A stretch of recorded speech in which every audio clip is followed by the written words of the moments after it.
Look at this article. It says, the housing market is worse than you think. How alarmist this is. This is from November 4th on the New York Times. It says mortgage rates are sky high, prices are sky high, and there's no inventory, the chief economist at Moody's Analytics. I don't know if I would say there's no inventory. Definitely is a lot. But he's looking at the whole country, not just one area. Mortgage rates broke 7%. Between soaring high prices and rising rates, the typical home buyer in October paid 77% more on their loan per month than they would have last year.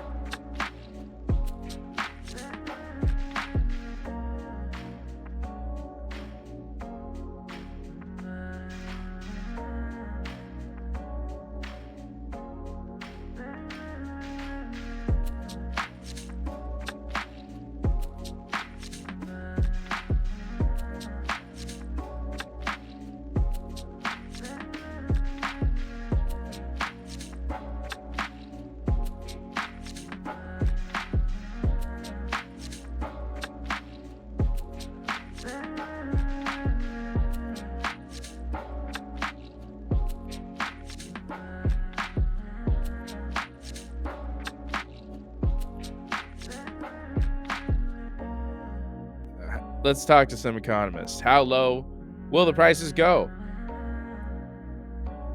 Well, Morgan Stanley, the investment management firm, predicted house prices will fall 7% from the peak pricing of June 2022 to December 2023. Moody's Analytics expects prices to drop 10% from June to summer 2024. But if a recession hits, increasingly likely scenario, prices could drop 20%, which, by the way, what does that even mean if a recession hits? If we keep changing the definition of recession, then is it going to hit ever? I don't know. Anyway, mortgage rates reach 5%. The national home prices will fall 10% through 2024. Affordability was the worst it's ever been. That was before 7% mortgage rates. This is about weakness in sales volume more than sales prices, Mr. Sharga said, adding that the forces that caused prices to plummet after the Great Recession aren't in play. There is limited inventory for sale, he said, because a typical homeowner now has a mortgage with a low 3.5% interest rate. He would choose to sell today for fear of facing much higher borrowing costs on their next property. That's definitely accurate. There are fewer people that are going to sell because the interest rates that they have are so much better than anything they can get right now. People are in wait-and-see mode because the numbers don't work out. Chief economist at Realtor.com. Inventory has shot up since the summer. Active listings were up nearly 27% in September compared to September 2021, but still 40% below September 2019 before the pandemic. So this is to say that there are more listings now than there were this time last year, but there are still fewer listings than there were before the pandemic. Now let's look for our beautiful, beautiful city. Las Vegas. Active listing count year over year, 90. That means that 90% more listings year over year this time last year. In other words, it's almost doubled. Twice as many listings are available. Phoenix, 167%. Just insane amount of listings and inventory that has increased.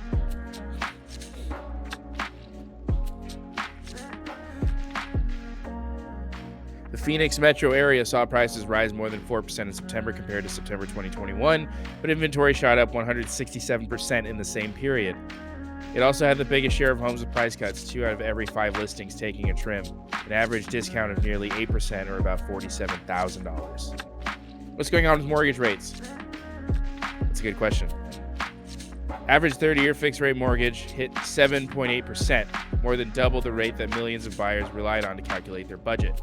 The loan sank to a record low 2.65%, according to Freddie Mac. That was in January 2021. So the lowest interest rates ever were in January 2021. A spike in mortgage rates has been the result of the Federal Reserve raising the rate at which banks lend to each other in an effort to cool inflation. The rate hikes tend to drive up the rate of the 10-year Treasury note, a close proxy for mortgage costs. Let's read about Tahara Tilson. Tahara Tilson is a nurse educator, age 44, living in New York, who bought a one-bedroom condo in Harlem for $399 in 2019 with a 3.75 mortgage. After 2 years of isolation in the pandemic, she decided to buy a 2-bedroom townhouse in Clifton, New Jersey for $425 with a 5.25% mortgage. and planned to sell the Harlem apartment. But just as she listed the apartment in late spring of this year, the Fed announced plans for more aggressive rate hikes, and mortgage rates soon pushed 6%. I got a lot of traffic, but no offers at all. I'm actually seeing this a lot in Las Vegas. We say a lot of traffic, but not a lot of offers. And so when we're working with buyers and they say, oh, well, we got 20 showings this week, I always ask, well, how many offers did you get? And the answer is usually less than 2. Sometimes less than 1. It basically came down to the interest rate. That was what it was scaring people off. Unable to carry 2 mortgages at the same time, Mrs. Tilson had to change tack and decided to rent it out instead. In the rental market, which is especially starved for affordable listings, she found a tenant willing to pay $2,500 a month. The median rent in Manhattan was nearly $4,000 in September. The Fed raised its benchmark rate by 0.75 of a point this week, its 6th increase this year, and this was at the beginning of November, and suggested more increases are coming. Lawrence Yun, the chief economist of the National Association of Realtors, said it may be another year or 2 before mortgage rates begin to fall. The Mortgage Bankers Association, a large trade group, has a more optimistic view, with rates for the 30-year fixed mortgage dropping to 5.4% by the end of the year.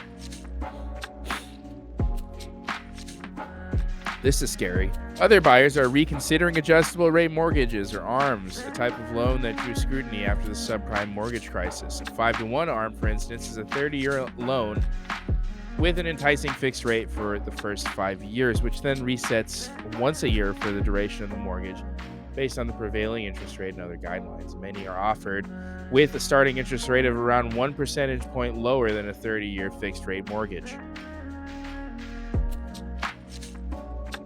They've actually tripled in the past year.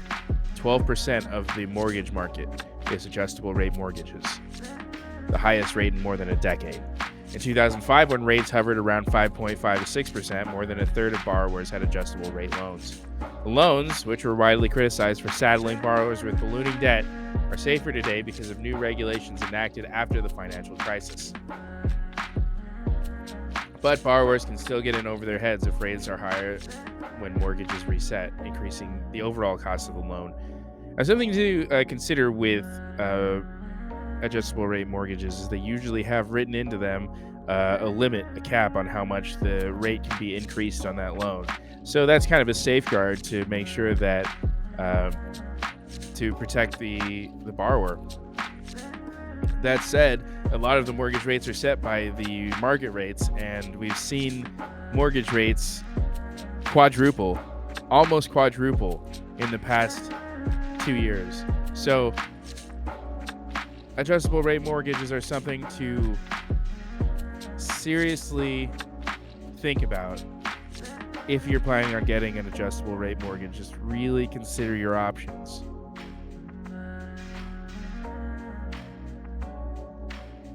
Just because they say you can afford it doesn't mean it's a good idea. That's what I'm saying.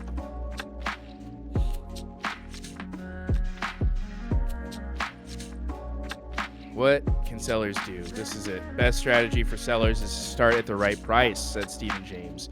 He expects prices to come down 5 to 10% in Manhattan because of higher mortgage rates, and says sellers should get ahead of the curve because lingering on the market has risks. And that's something that I tell my clients, is to get out ahead of the market, because it looks better to have one price that you set that gets a lot of attention and gets an offer than to have one price that you decrease steadily, like 4 or 5 price decreases.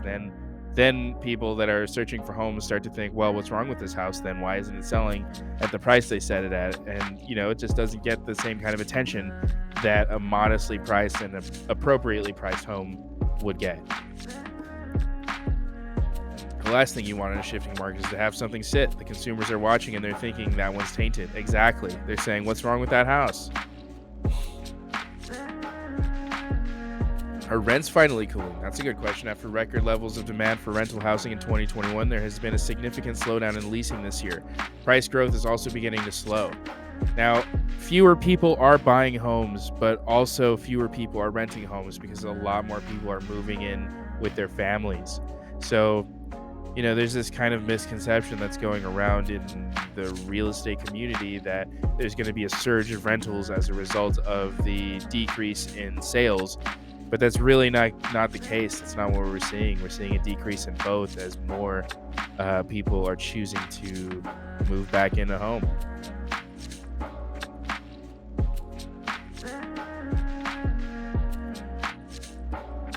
This is interesting. It says renters could have more leverage in the typically slower winter months, said a researcher with Rent Listing Portal. If you've got a few months to work with, you don't need to sign now. I just hold off, he said. So there's some insights on the housing market from the New York Times.